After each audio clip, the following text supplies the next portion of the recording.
Hey YouTube, welcome back to my channel. My name is Bryce, and in today's video, I just wanted to show you guys what a combined T-Mobile Sprint network would actually look like on their spectrum holdings. So this is a map right here of T-Mobile and Sprint spectrum combined. Right down here, it says the white area is 0 megahertz of spectrum, which throughout the entire United States, there is no areas with absolutely 0 megahertz spectrum. And again, throughout the entire United States, there is no area with 150, I mean, not 150, but 1 to 50 megahertz of spectrum.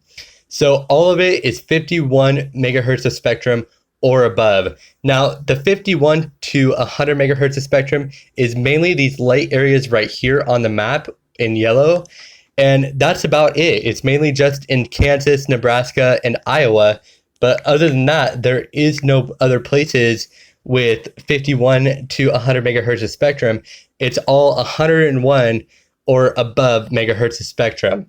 Now, the light areas, like say most of Montana, Wyoming, all the Dakotas, Nebraska, Kansas, Colorado, all of those light purple areas are the areas that have 101 to 150 megahertz spectrum, which is a good amount of spectrum.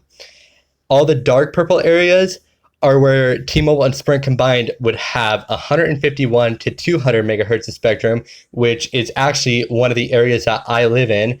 And all of red areas is where they have 200 plus megahertz of spectrum together combined, which is absolutely insane. But the only issue is that all the red areas where they have over 200 megahertz of spectrum, there isn't a lot of areas, mainly just in Texas, Arizona, Georgia, Pennsylvania, Michigan, a part of West Virginia, and Washington State, which isn't a whole lot, but for the customers that live in that area, that is a lot of spectrum.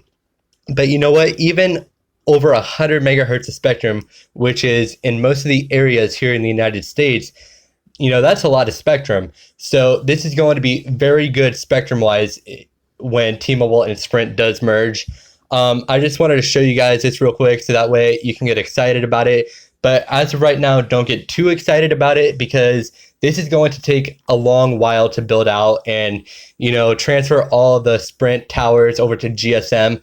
This is going to take a long while to actually, build out this network and stuff like that. So don't get too excited about it just yet, but it gives us something to look forward to without the next, 3 to 5 years would be my guess is when all this will be completed, maybe a little bit more. That's just an estimate in my guess, but this is definitely going to take some time.